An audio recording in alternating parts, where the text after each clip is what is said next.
एक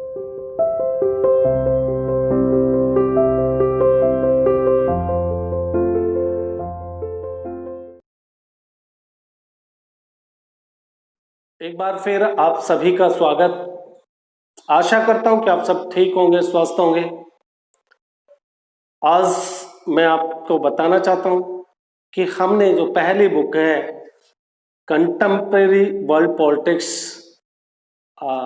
को पूरा कर लिया है, समकालीन विश्व में राजनीति।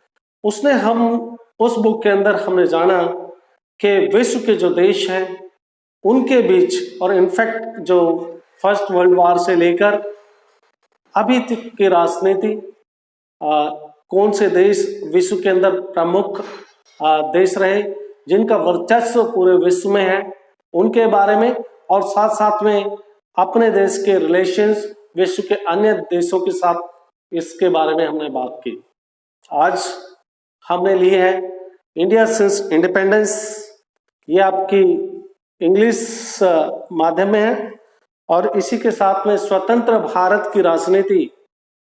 आप नाम से ही आप जान पा रहे हो, इस बुक के अंदर हम भारत के विषय में पढ़ने वाले हैं। अगर आप प्रैक्टिकली देखें तो ये पॉलिटिक्स ना होते हुए ये एक इतिहास है। भारत देश का जो आज़ादी के संघर्ष के बाद में जैसे हमारा देश आज़ाद हुआ, उसके पश्चात की जो राजनीति है, इंडिया सिंस इंडिपेंडेंस, इसमें जानेंगे। हम सबसे पहले बात करेंगे भारत जब देश आज़ाद हुआ उस वक्त किस तरह की परिस्थितियां थी। इसके बाद में इंटरिम गवर्नमेंट, एक अंतरिम सरकार बनती है। जैसा कि आप जानते हो, प्रधानमंत्री उनके पंडित जवाहरलाल नेहरू बनते हैं।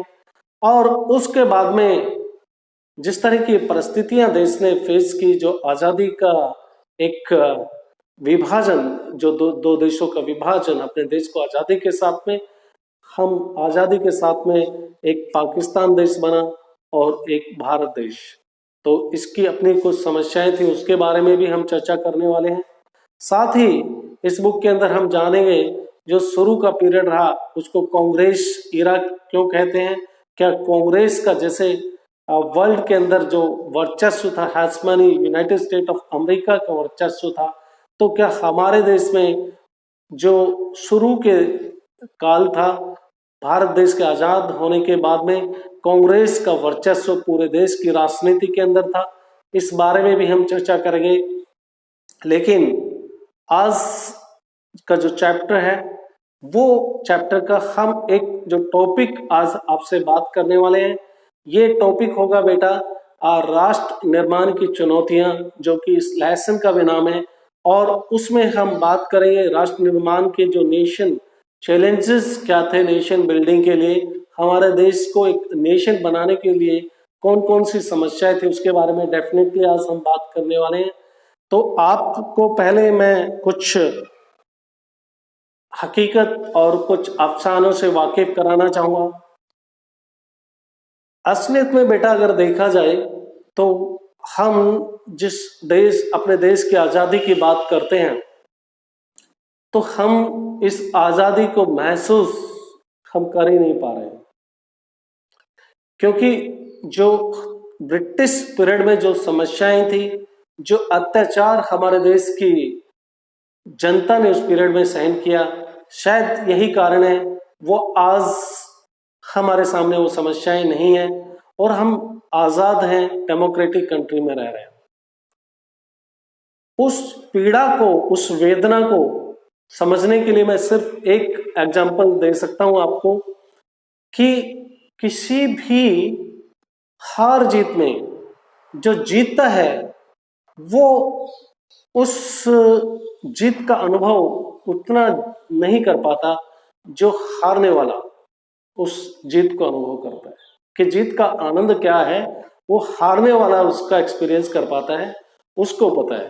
तो वो वक्त बीत चुका है, हमें नहीं पता कितने कष्टों के साथ वो जो देश के नेता थे, कितना स्ट्रगल उन्होंने किया, इवन आम जनता कितना कष्ट सहन किए। और ये आज़ादी की जो लड़ाई है, जो टू नेशन थ्योरी, जो भारत देश के आज़ाद होने के साथ में भारत के भी दो टुकड़े हो गए।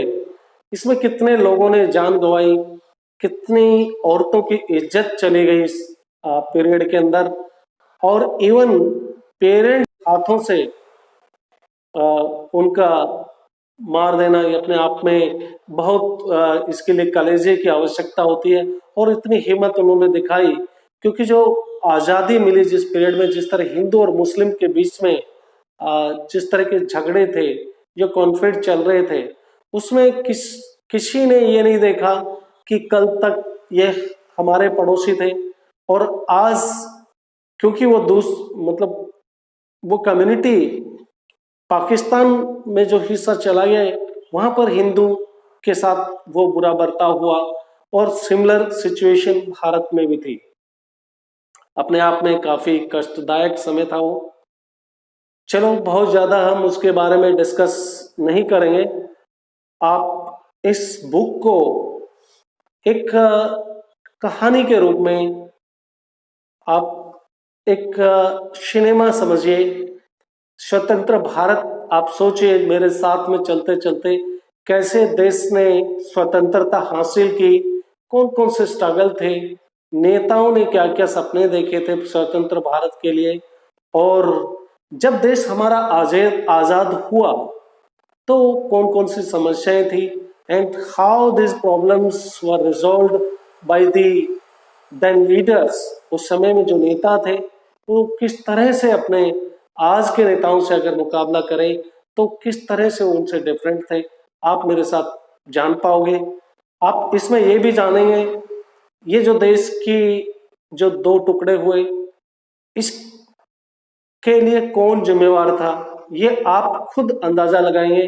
कुछ इस देश को एक ना रख पाने के लिए कुछ लोगों ने, कुछ नेताओं ने खलनायक की भूमिका निभाई, और कुछ नायक थे जिन्होंने अपना सब कुछ न्यौछावर कर दिया इस देश को एक नेशन बनाने में। देश तो आजाद हुआ, लेकिन उस पीरियड में क्या क्या चुनौतियां थी उसके बारे में आज हम आपके साथ में बात करने वाले हैं। सबसे पहले मैं आपसे बताना चाहूंगा कि जब हमारा देश आजाद हुआ तो उससे पहले जो ब्रिटिश इंडिया की बात करते हैं, जब ब्रिटिशर्स का शासन था, आप बेटा मेरे साथ जान लीजिए कि ब्रिटिशर्स का जो शासन पीरियड था उसमें 12 जो प्रोविंसेस थे, 12 प्रांत ऐसे थे जहां पर ब्रिटिशर्स डायरेक्टली शासन कर रहे थे। कितने प्रोविंसेस? 12 प्रांत के अंदर डायरेक्टली उनका शासन था, और 565 के अराउंड किंगडम्स थी हमारे देश में। क्या थी? किंगडम, रजवाड़े आप जिनको बोल सकते हो। अब जैसा कि मैंने आपको बताया, यहां पर जो ब्रिटिश प्रोविंसेस थे, 12 प्रोविंसेस, जैसे आप बात करो यूनाइटेड प्रोविंस, सेंट्रल प्रोविंसेस, इस तरह के जो प्रोविंसेस थे उनमें शासन समक्ष या प्रत्यक्ष रूप से डायरेक्ट शासन अंग्रेज कर रहे थे, ठीक है ना। और जो 565 जो रियासतें थी, किंगडम्स थी, यहां पर राजाओं का शासन था, रजवाड़े थे, राजा शासन कर रहे थे।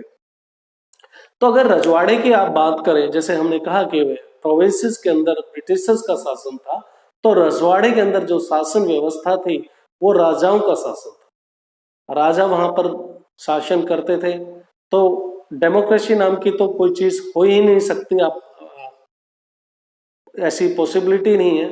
साथ ही जब देश को आजाद होना था तो एक माउंटबेटन प्लान के नाम से आप पढ़ेंगे, इतिहास में देखना चाहेंगे, तो माउंटबेटन जो उस पीरियड में वायसराय थे वो एक प्लान लेकर आए, हमारे देश की आजादी का प्लान। और उस समय काल में ब्रिटेन के अंदर प्राइम मिनिस्टर एटली थे, और उन्होंने घोषणा कर दी कि हम जल्द ही भारत को आजाद करने वाले हैं। सेकेंड वर्ल्ड वॉर के बाद में बहुत सारे देश आजाद हुए, और उसी की तरफ भारत को भी आजादी की तरफ बढ़ना था।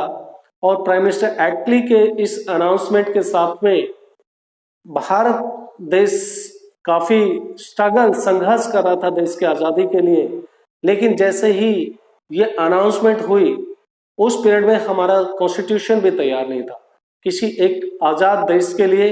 लेकिन परिस्थितियां इस तरह की थी, कुछ पहले से हम लोग मानसिक रूप से तैयार नहीं थे कि हमें अचानक आजादी मिल जाएगी, और फिर उस पीरियड में हमने देश के लिए एक संविधान बनाना शुरू किया।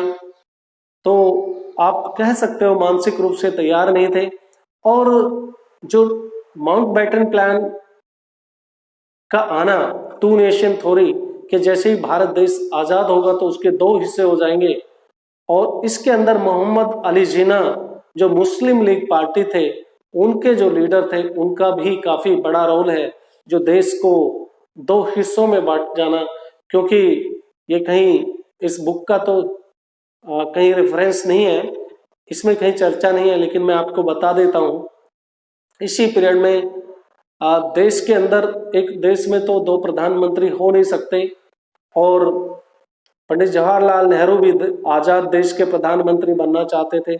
इसी के साथ में मोहम्मद अली जिन्ना की भी ये इच्छा थी कि मैं देश का प्रधानमंत्री बनूं, और ये पॉसिबल नहीं था एक देश के अंदर। और ये दोनों जो नेता है इनकी हठ धर्मिता कहिए, ये देश को कहीं ना कहीं इनका भी रोल है टू नेशन थ्योरी में, जिससे कि मुस्लिम लीग पार्टी के जो अध्यक्ष उस टाइम में थे मोहम्मद अली जिन्ना, वो पाकिस्तान बनने के बाद में वहां के प्रधानमंत्री बने, और भारत के आजादी के साथ ही जो अंतरिम सरकार बनी, अंतरिम सरकार उसको बोलते हैं जो चुनी हुई सरकार नहीं होती, और पंडित जवाहरलाल नेहरू हमारे देश के प्रधानमंत्री बने। तो जब देश के प्रधानमंत्री बन गए हैं पंडित जवाहरलाल नेहरू, उसके आगे की हम बात करते हैं किस तरह की समस्याएं हमारे देश के सामने थी। ठीक है, अभी मेरे साथ में बात करेंगे, और इन समस्याओं को समाधान करने में एक उस समय काल में जो अपने देश के गृह मंत्री, होम मिनिस्टर सरदार वल्लभ भाई Patel was the home minister at the time, और वो डिप्टी प्राइम मिनिस्टर भी थे जब देश आजाद हुआ। तो उनका बड़ा कंट्रीब्यूशन है देश को एक रखने के लिए, उनको यूनाइटेड करने के लिए। क्योंकि आप जैसा बेटा जानते हो, जब देश आजाद हुआ तो जो किंगडम्स थी देश के अंदर, जो किंगडम्स थी, रजवाड़े थे, उनकी जो किंगडम्स जानी थी। क्योंकि ये देश के आजाद होने के साथ ही अंग्रेजों ने ये भी कह डाला कि अब हमारा भारत देश के ऊपर शासन नहीं है, और इसी के साथ में अगर हमारा शासन खत्म होता है तो ये जो किंगडम्स हैं ये भी आज से आजाद हो जाएंगी। ये तो ठीक है, ये तो भारत का हिस्सा बने जाना है 12 प्रोविंसेस, लेकिन ये 565 जो किंगडम्स हैं इनको भी आजादी मिल गई। और आप समझ सकते हो, जब किंगडम्स के पास में ये एक विकल्प दे दिया अंग्रेजों ने कि वो चाहे तो भारत का हिस्सा बन सकते हैं और चाहे तो वो पाकिस्तान का हिस्सा बन सकते हैं, और अगर वो इंडिपेंडेंट रहना चाहे तो वो इंडिपेंडेंट भी रह सकते हैं। ये बात कही अंग्रेजों ने। जो रियासतें थी जिसकी हम बात कर रहे हैं, रजवाड़े, जो 565 देश के अलग अलग हिस्सों में ये रजवाड़े थे, और इनको इस तरह की आजादी दे देना तो अपने आप में देश में समस्या खड़ी हो गई। क्योंकि कोई भी जो राजा अपनी कुर्सी के ऊपर बैठा है, शासन कर रहा है, वो कैसे अपनी कुर्सी छोड़ेगा। खैर, ये कंट्रीब्यूशन या इसका जो क्रेडिट उस समय के गृह मंत्री सरदार वल्लभ पटेल को जाता है, जिन्होंने धीरे धीरे करके इन रियासतों को भारत का हिस्सा बनाने में कुछ को मजबूर किया, कुछ अपने हिस्सा से, अपनी इच्छा के साथ में भारत के हिस्से बन गए। तो ये एक स्टोरी का एक पहलू है। और कौन कौन सी समस्याएं थी, हमारा तो आज का सब्जेक्ट ये है कि चुनौतियां क्या क्या थी। बात करते हैं। स्वाधीनता के तुरंत पश्चात भारत के सामने कौन कौन सी चुनौतियां थी। सबसे पहले तो देश को एक रखने की चुनौती थी। जैसा कि मैंने कहा कि भारत की आजादी के साथ में ये निश्चित हो गया था 14 और 15 अगस्त की रात को जैसे ही अनाउंसमेंट जवाहरलाल नेहरू ने जो कॉन्स्टिट्यूंट असेंबली थी, उनको एक भाषण में ये कह दिया था कि हमारा देश आज़ाद हो रहा है, और कुछ कॉन्स्टिट्यूशन जो संविधान सभा थी उसके साथ में कुछ समस्याएं थी, उनके बारे में हम बात कर लेते हैं। एक तो एक रखने की समस्याएं, क्योंकि देश के अंदर जो समुदाय थे, जो कम्युनिटीज थे, वो हिंदू और मुस्लिम कम्युनिटी के लोग थे। अब टू नेशन थ्योरी जो मोहम्मद अली जिन्ना की तरफ से रखी गई थी, वो चाहते थे कि जो मुस्लिम मेजोरिटी में जो क्षेत्र हैं वो पाकिस्तान बने और जो रेस्ट है वो भारत बने। लेकिन ऐसा कोई क्षेत्र ही नहीं था जो कि हम कह सकें कि वो पूरी रूप से मुस्लिम मेजोरिटी में हो। एक क्षेत्र पश्चिम में था। अगर आप भारत का मैप देखेंगे तो वहां पर जो है मुस्लिम मेजोरिटी में थे, लेकिन वहां पर कुछ हिंदू भी माइनॉरिटी के अंदर वहां पर रह रहे थे। इसी तरह से आप आज के जो बांग्लादेश की बात करते हैं, ये उस पीरियड में पूर्वी पाकिस्तान हुआ करता था। तो ये बाद में बनने का डिसीजन लिया गया कि जो पाकिस्तान को दो हिस्से दिए गए, एक तो पश्चिम में जो आपका भारत का हिस्सा है ऊपर, और दूसरा हो गया वो जो बांग्लादेश, आज के दिन बांग्लादेश है, जिसको पूर्वी पाकिस्तान के नाम से जानते थे। तो अगर मैं आपको दिखा पाऊं, ये उस पीरियड का अगर मैप को देखोगे तो ये जो आप येलो कलर में जो देख पा रहे हैं, येलो शेडेड, ये पूरा का पूरा पाकिस्तान का हिस्सा था। इसी के साथ में जो बांग्लादेश है, ये वाला हिस्सा, ये पूर्वी पाकिस्तान के नाम से, यानी कि यहां पर भी पाकिस्तान है, ठीक है ना, और यहां भी पाकिस्तान है। तो इन दोनों को एक जगह किसी तरह से आप कर नहीं सकते, ठीक है ना। बड़े अपने आप में एक विकट परिस्थिति थी। और यहां पर भी ऐसे कुछ लोग थे मुस्लिम में जो पाकिस्तान में नहीं जाना चाहते थे। तो अपने आप में विकट समस्याएं थी। इसी के साथ में लोकतंत्र को कायम करने की समस्या थी। हमने आजादी के जो स्ट्रगल है, हमारे देश के जो लीडर्स हैं, उन्होंने कहा था कि जैसे ही हमारा देश आजाद होगा हम अपने देश के अंदर डेमोक्रेसी लाएंगे, क्योंकि वो इस तरह की कॉलोनियल सिस्टम को देख चुके थे जिसमें अत्याचार, जहां पर फ्रीडम ऑफ स्पीच नहीं है, आपके पास कोई फंडामेंटल राइट्स नहीं है, मौलिक अधिकार नहीं है, और साथ ही आप अपने ही देश के अंदर गुलाम जैसे रहे हो, आपको वोट डालने का अधिकार नहीं है। तो ये सारी जो समस्याएं उन्होंने देखी, तो एक सपना उन्होंने पिरोया था कि जैसे हमारा देश आजाद होगा हम अपने देश के अंदर प्रजातंत्र रखेंगे, प्रजा जो है वो यहाँ के जो सुप्रीम शासक होंगे उनका चुनाव करेंगी, और जो प्रजा के प्रति ही they will be the responsible, कौन, जो रिप्रेजेंटेटिव है। तो लोकतंत्र को कायम रखने की, साथ ही आर्थिक विकास की जो समस्या थी, इससे पहले अंग्रेजों का शासन था और हमारे देश को उन्होंने, हमारे देश के जो प्राकृतिक संसाधन है, नेचुरल रिसोर्सेज को, they exported the natural resources to the European country, particularly in the Britain, और इससे हमारे देश में जो प्राकृतिक संसाधन की कमी हुई, और साथ ही जो वहां से फिनिश प्रोडक्ट करके हमको महंगे दामों पर मिलता था। तो ये अपने आप में आर्थिक समस्याएं थी, गरीबी थी, और अनएम्प्लॉयमेंट, बेरोजगारी की समस्या थी। विभाजन के समय, जैसा कि मैं आपसे चर्चा कर चुका हूं, मोहम्मद अली जिन्ना ने द्विराष्ट्र सिद्धांत दिया, टू नेशन का थ्योरी, के जो क्या है पश्चिम और पूर्व पाकिस्तान है, वो उन दोनों को मिला के एक पाकिस्तान देश बनने की बात कही। और लेकिन उसमें कुछ समस्याएं थी, जैसे मैंने आपसे चर्चा की, पश्चिमोत्तर में जो प्रांत है उनके विलय से संबंधित, या फिर ऐसे भी पंजाब हुआ या बंगाल के अंदर भी ऐसे जो मुस्लिम मेजोरिटी में तो है, लेकिन वहां पे गैर मुस्लिम आबादी भी काफी है। तो आप किसी, यानी कि आप धर्म के आधार पे अगर देश बना रहे हो, फिर भी वहां पे कुछ लोग हिंदू भी थे और उनके भविष्य की चिंता भी भारत को सताई जा रही थी, अल्पसंख्यकों की। तो जो एक विभाजन हुआ देश का, वो अपने आप में कोई प्लान नहीं की, और वो एक त्रासदी से था, बहुत ही, मतलब आप कहें तो कोई प्लानिंग नहीं, अचानक बस आगे। और कुछ जिन उन लोगों ने ये डिसीजन लिया कि कौन सा क्षेत्र पाकिस्तान में होगा और भारत की बाउंड्री क्या होगी, तो रेड क्लिफ लाइन के बारे में आपने सुना होगा, उसके बारे में काफी चर्चा। इस देश के लिए जो उन्होंने नियंत्रण रेखा या बाउंड्री बनाई, उनको भारत की, ना तो भारत की डेमोग्राफी के बारे में, यहाँ पे किस तरह के लोग हैं उनकी कोई जानकारी नहीं थी। इसी के साथ में उनको ये भी नहीं पता था कि किस तरह से इस देश के, यानी कि वो यहाँ पर उनके पास कोई पास्ट एक्सपीरियंस ही नहीं था, वो भारत में रहे ही नहीं थे।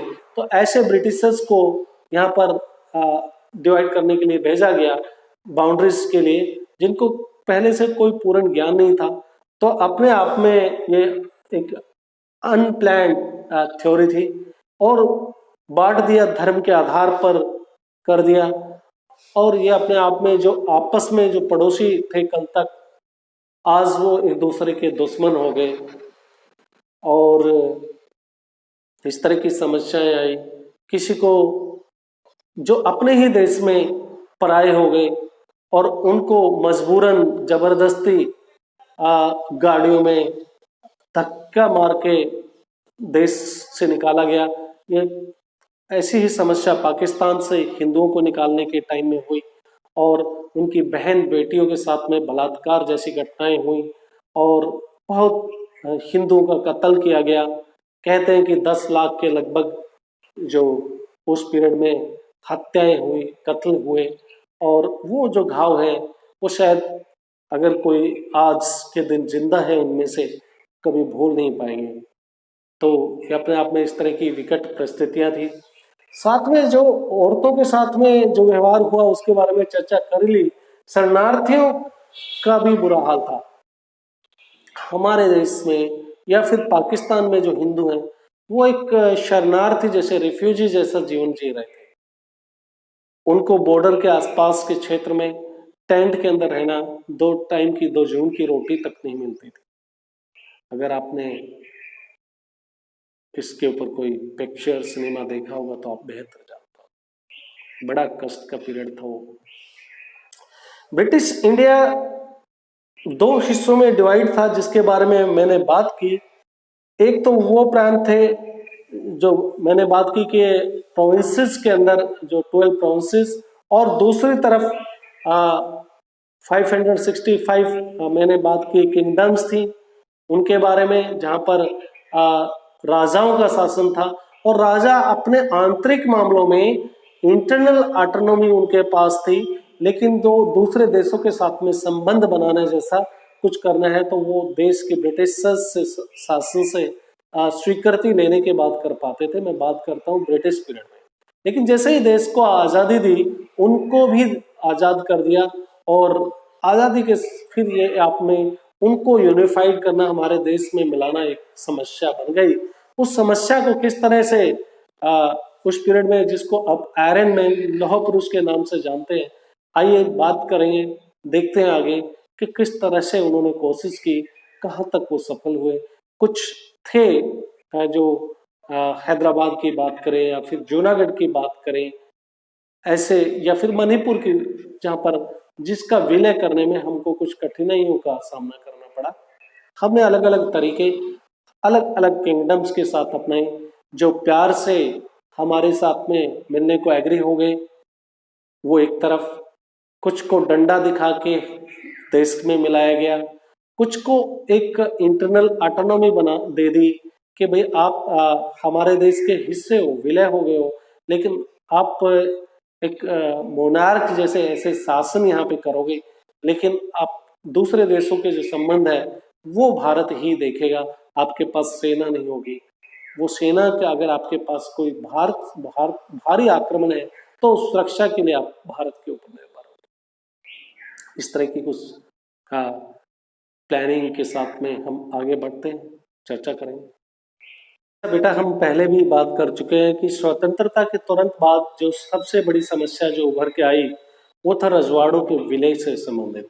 जो किंगडम्स थी, जैसा कि हमने बताया कि उनको आज़ादी दे दी थी अंग्रेजों ने, आप चाहे तो भारत का हिस्सा बन सकते हैं, चाहे तो पाकिस्तान का, चाहे तो इंडिपेंडेंट। तो उनको मिलाना एक समस्या थी। आप बात करते किस तरह से, तो इसके समस्या के कारण आपको मैंने बताई दिए कि जो उनको इंडिपेंडेंस दे दी कि भाई whether you want to merge with the India you can, you want to be a separate state you can, और अगर आप पाकिस्तान का हिस्सा बनना चाहते हो तो रह सकते हो। Ultimately Sardar Patel age home minister of this period, उन्होंने he has taken certain decisions, कुछ निर्णय लिए, एंड जो कौन कौन से जो स्टेट थे या रजवाड़े थे, रियासतें थी जहां पर देश को समस्याएं आ रही थी, इट वाज जूनागढ़, हैदराबाद, मणिपुर, ये समस्याएं थी। ये जूनागढ़ के जो किंगडम के जो राजा थे वो हमारे देश के साथ मिलना नहीं चाहते थे, लेकिन गुजरात का जो इलाका है वो जूनागढ़ गुजरात में है, हम छोड़ नहीं सकते थे कि कोई बीच में भी कोई एक ऐसा किंगडम हो जो अपने देश का हिस्सा नहीं बने, वो अपने आप में भविष्य में समस्याएं बन जानी थी। सिमिलरली हैदराबाद के में बात करें तो हैदराबाद भी जो आज का आंध्र प्रदेश की बात करें, कर्नाटका का कुछ हिस्सा, या फिर बात करें कर्नाटक के साथ में आंध्र प्रदेश, और इस हिस्से में या फिर तेलंगाना की बात करें, ये पूरा हैदराबाद की एक निज़ाम थे, उनके शासन में हैदराबाद का शासन चल रहा था। और निज़ाम अपने आप में जो उस पीरियड में जो निज़ाम थे बहुत ही अमीर आदमी थे, विश्व के जो अमीर लोगों में उसकी गिनती होती थी।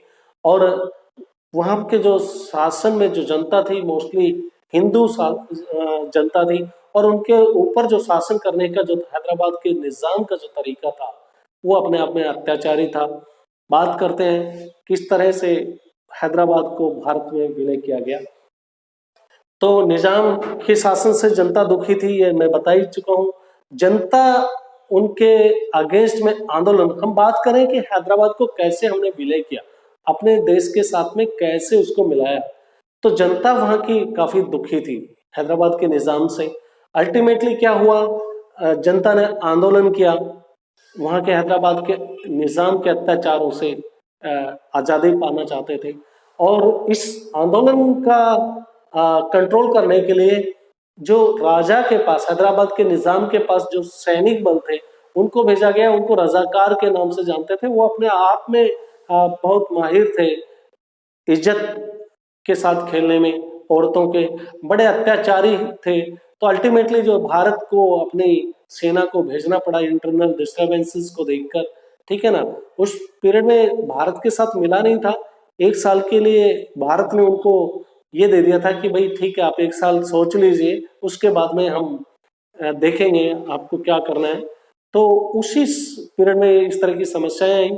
अल्टीमेटली जो है रजाकार का जो जिस तरह का उनका अत्याचार है, भारत को इंटरवीन करना पड़ा, भारत की सेना को इंटरवीन करना पड़ा, और अल्टीमेटली संघर्ष के बाद रजाकारों ने सरेंडर कर दिया, ठीक है ना, उन पे कंट्रोल कर लिया गया। और हैदराबाद के निजाम ने भी हमारे देश में देश की जो सेना के सामने समर्पण कर दिया। इस तरह से हमने हैदराबाद को 1948 में अपने देश के साथ में मिला लिया। बात करते हैं मणिपुर की। मणिपुर भी किस वहां पर राजा हुआ करते थे बोध चंद्र सिंह, और वो भारत में विलय के लिए एग्री हो गए उन्होंने। लेकिन मणिपुर की समस्या थोड़ी सी अलग थी। वहां पर एक आजादी के पीरियड में वहां पर एक आप कहें कि यूनिवर्सल एडल्ट फ्रेंचाइज के थ्रू, यानी कि वोट से वहां की जो असेंबली का चुनाव हुआ था। और मणिपुर ने जो राजा ने जब हमारे देश के साथ विलय के सिग्नेचर किए ना, तो वो कॉन्स्टिट्यूशनल मोनार्की बन गया था। जैसे वहां पे एक जनमत संग्रह कराया, और जनमत संग्रह में लोगों ने ये किया कि भाई राजा को ना पूरी आजादी देनी नहीं है, इसको राजा को कॉन्स्टिट्यूशनल मोनार्की बना दो, संविधान के हिसाब से शासन चलेगा। तो चुनाव हुए, वहां पे असेंबली भी बनी, और राजा ने असेंबली से इजाजत लेनी चाहिए थी हमारे देश में शामिल होने के लिए, उसने ली नहीं। अगर उन्होंने इजाजत नहीं ली, उसका नतीजा ये हुआ कि वहाँ के जो असेंबली के लोग जो है नाराज हो गए, मेंबर ऑफ लेजिस्लेटिव असेंबलीज थे वो काफी नाराज हो गए, और वो मणिपुर को हमारे देश के साथ विलय करने के लिए एग्री नहीं थे। लेकिन 1948 में जो संवैधानिक राजतंत्र था जिसमें राजा बोधचंद्र थे, उन्होंने क्या किया, निर्वाचित विधानसभा से बगैर परामर्श के साथ में हस्ताक्षर कर दिए देश के साथ विलय के ऊपर। और इस तरह से भारत मणिपुर को भी अपने देश का हिस्सा बनाने में कामयाब हो गया। तो आज हमने बात की राष्ट्र निर्माण की चुनौतियों के बारे में, किस तरह से जैसे आजादी के साथ में समस्याएं थी, लोकतंत्र को स्थापित करने की समस्या ले लें, या गरीबी उन्मूलन या अनएम्प्लॉयमेंट की समस्या थी, या फिर आपके सामने दूसरी देश को सबसे बड़ी समस्या एक रखने की चुनौती थी। और इसी के साथ में बात करें हम, तो ये जो सन 47 का जो आजादी थी बड़ा अनप्लान्ड था, बहुत समस्याएं थी इसको लेकर, और देश के जो लोग जिस तरह से मारे गए, चाहे वो हिंदू हो या मुस्लिम हो, ये सारे अपने आप में आप जान पाए। और इसी के साथ में कुछ किंगडम्स के बारे में हमने बात की कि किंगडम्स हमारे देश के साथ शामिल नहीं होना चाहते थे, तो उन किंगडम्स को हमने कैसे शामिल किया। कश्मीर के बारे में भी हम बात करेंगे, बाद में बात करने वाले हैं, ठीक है ना। लेकिन अभी नेक्स्ट टॉपिक में बेटा हम बात करेंगे रीऑर्गेनाइजेशन ऑफ द स्टेट।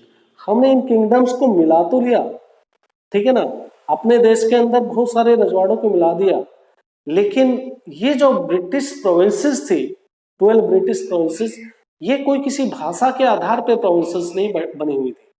ना ये रजवाड़ों में किसी एक कम्युनिटी के लोग थे, ना उनकी एक भाषा थी। यानी कि जिस राजा का जितना बड़ा क्षेत्र पे कब्जा है वो वहां का शासन कर रहा था। अब इस तरह के शासन करने में, जहां पर देश की उस शासन के अंदर जो जनता है अलग अलग भाषा बोलती है, उनके अलग अलग कल्चर है, संस्कृति है, पहरान है, वो अपने आप में जैसे देश आजाद हुआ तो वो कुछ समस्याएं आने लगी।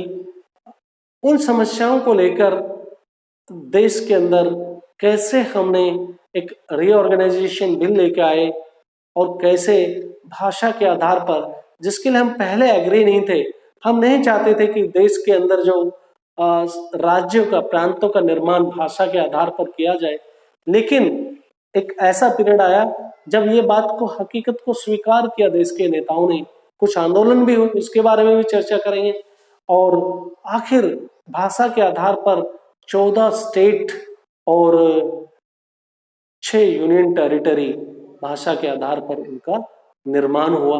उससे पहले आंध्र प्रदेश बन चुका था, क्योंकि विशाल आंध्रा को लेकर काफी आंदोलन हुए। आंध्र प्रदेश उस टाइम मद्रास का एक हिस्सा हुआ करता था, आंध्रा, और इसके लिए आंदोलन सबसे पहले इन्होंने भाषा के आधार पर, तेलुगु भाषा के आधार पर अलग से स्टेट की मांग की थी। उनके आंदोलन में एक कांग्रेस के लीडर थे, उसके बारे में वो बात करेंगे। उनकी मृत्यु हो जाती है, वो फास्ट पे बैठते हैं, ठीक है ना, आमरण अनशन पे बैठ जाते हैं, 56 दिन बाद उनकी मृत्यु हो जाती है। अपने आप में काफी भयावह वातावरण होता है। पूरे आंध्र प्रदेश का वो क्षेत्र, तेलुगु भाषी क्षेत्र, वहां पर काफी आंदोलन जैसा हो गया परिस्थितियां, सरकार को झुकना पड़ा उस टाइम की सरकार को, और आंध्र प्रदेश को एक अलग से प्रांत, मद्रास से अलग करके, मद्रास जो आज की चेन्नई जिसे हम बोलते हैं, ठीक है, उससे अलग करके राज्य का निर्माण हुआ।